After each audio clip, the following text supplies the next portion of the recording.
and welcome to the Narrowing Path, Walking the Spiritual Walk. My name is Stephen Einstein. Thank y'all for joining me again as we go into today's daily reading from James Allen's Daily Meditation. And this is for March 3rd, and I've been pretty encouraged by the last two of the beginning of March, so I'm excited to see where he goes with the third one. And we're going to go ahead and just dive right into it. I think this will be fresh to you and fresh to me, meaning you'll get my genuine response, reactions, observations, and what I relate to about the reading. So that's always a good time. And I'm feeling better today. I was sick the last couple, so I'm glad to be back on with you. So here we go. March 3rd of James Allen's Daily Meditations. A thought constantly repeated at last becomes a fixed habit. It is the nature of the mind to acquire knowledge by the repetition of its experiences. A thought which it is very difficult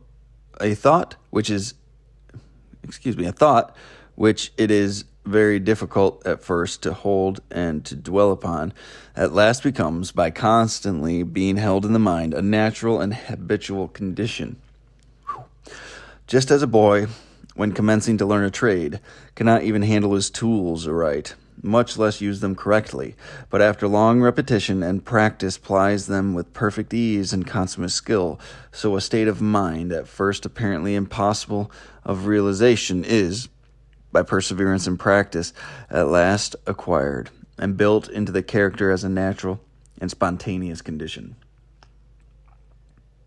In this power of the mind to form and reform its habits, its conditions, contained the basis of man's salvation, and the open door to perfect liberty by the mastery of sin. When the heart is pure, all outward things are pure.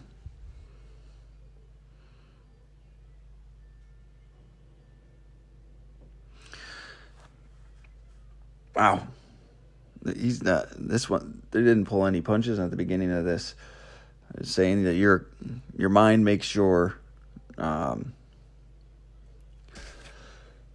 reality.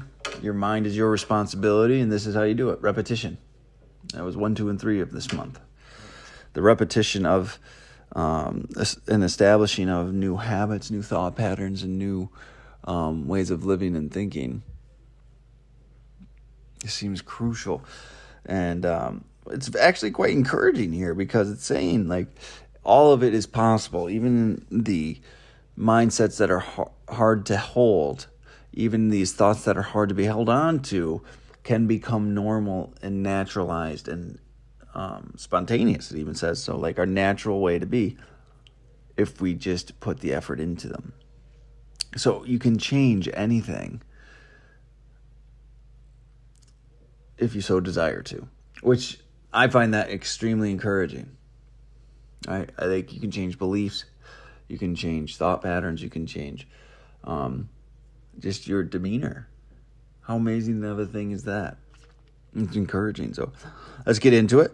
A thought constantly repeated at last becomes a fixed habit. So there's a lot to just that statement right there, a fixed habit. A lot of times external, when we say habit, is an external thing, a physical action, right? Behavior and action. Sequence of behaviors which results in an action, a habit. So, a thought constantly repeated. So again, it starts in our mind before it gets manifested externally to us in a habit. So it's these thoughts constantly repeated. And eventually, like we've been talking about, our inner life manifests externally to us. So the more we think about these things, the more we make it regular to think about these things, the more we will be in establishing new habits. So it all, again, starts in the mind. And choosing what to think and what to think about. And it's not a small endeavor, no. But it is a worthwhile endeavor, yes. Now, to go on, it is in the nature of the mind to acquire knowledge by the repetition of its experiences. This is how our mind works, is what he's saying. This is the general nature of our brain. Our mind is to learn and acquire knowledge by repetition of experiences. What we most commonly interact with, our mind will learn. What we most commonly do, our mind will learn. If you're used to lying, cheating, and stealing, your mind's going to learn to lie, cheat, and steal all the time. If your mind's trained to be honest, loving, and forgiving, and content, your mind will be honest, loving, forgiving, and content. Like, you get to choose what you train your mind to be and what to see. That's important. And that, combined with what you feed yourself on a daily basis, not just physical food, but also the content you're putting into your body and the content you're putting into your mind. What is that? What are your other practices too? Like, this all matters, right? Like, are you having these meditation times and times of solitude to bring yourself back to center, to bring yourself into connection with your spiritual practice? These require practice. These require effort. More so than even practice, effort. Willingness. And continual work. All right, now on to this next sentence, which I stumbled over 5 or 6 times. A thought which it is very difficult at first to hold and to dwell upon, at last becomes, by constantly being held in the mind, a natural and habitual condition. So that is a very complicated way of saying the most difficult thing you have to think about, or the most difficult change you want to make, the hardest thing to hold in your mind. It could be simply studying. It could be thinking about planning. It could be thinking about prayer, meditation. It could be thinking about your finances, because that's an unmanageable part of your life. Or it could be thinking about your family relations. The hardest things that we find to hold in our minds will eventually become a natural habit here, a natural and habitual condition. We'll get used to thinking about these things the more we think about them. And the more we think about them, the more straightened out they usually get, in a healthy way. If we bring it in a healthy way. Not fear of them, not regret of them, but bring them into your mind, whatever it is. Bring the ideas in. And contemplate them, meditate on them, pray about them. Do the work around them necessary to figure out what the problem is. But the more you do these things, the more good habits you'll make around them too. Like, this is important stuff to realize. You can change your thinking about a thing. And he goes on to give an example. And it's like I've said it before, I always appreciate the examples. Just as a boy, when commencing to learn a trade, cannot even handle his tools aright, much less use them correctly. But after long repetition and practice, plies them with perfect ease and consummate skill, so a state of mind,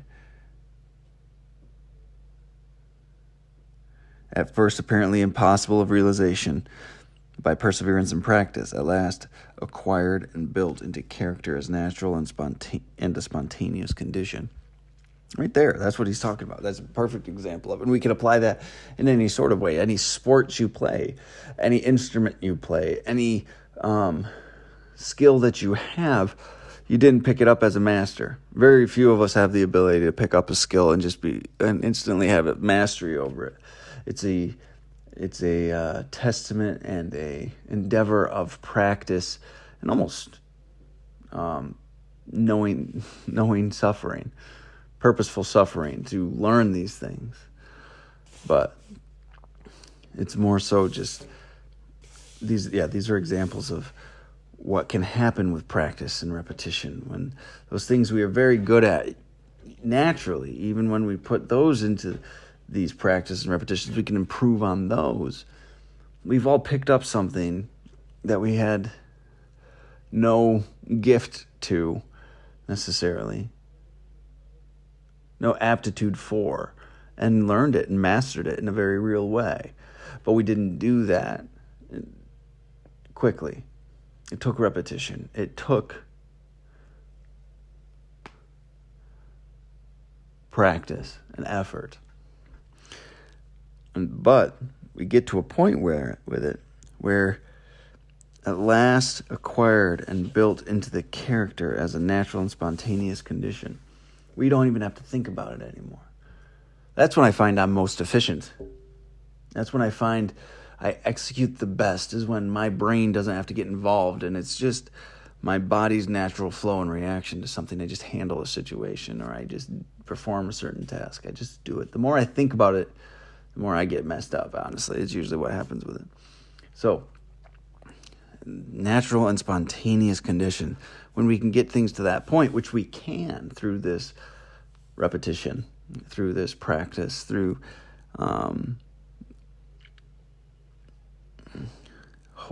bringing to mind these thoughts that we don't want to hold into at first. We get frustrated. We don't want to continue on with it. The more we hold it in our mind, the more it works. He goes on to say, in this power of the mind to form and reform its habits, its conditions, is contained the basis of man's salvation and the open door to perfect liberty and mastery of Zen. He's saying this ability of our mind to work in this way gives us the opportunity and affords us the ability to actually perfect our character, to improve our character, to change our character for the better. And to use the mind in this way. Hold these thoughts that we have a hard time holding in our mind so we can then move them on into the way we want them to be implemented into our lives, the healthy way, these new habits we want to form, these spiritual practices and values we want to embody in our lives. We need to be thinking about them regularly. We need to be performing them regularly, executing on them regularly, and holding them in our mind regularly, so we are drifting in the way of that intentionally, that we are walking in the way of these things, in the direction of these principles intentionally, which is very important. And we can achieve perfect liberty and mastery. How amazing is that? Perfect liberty and mastery. Perfect freedom and control of ourselves. That's a pretty big promise right there. But I believe it. My experience has shown that to be true. The progress I've made is given that claim weight and depth.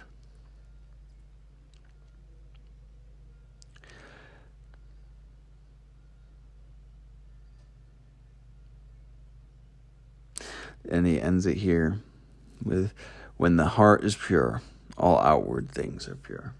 When your internal soul and your internal condition is finally aligned and corrected and functioning on that spiritual plane, the outward life becomes pure too. The outward eventually reflects that inward condition. It might not be immediate as all the old falls away, but rather quickly the outward reflects that.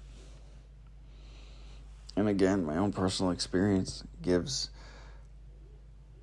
testament to that, gives confirmation to that. The more work I do, the better my life becomes spiritually. The more spiritual things I try to embody, the better things happen for me. And the more peace I have in my life.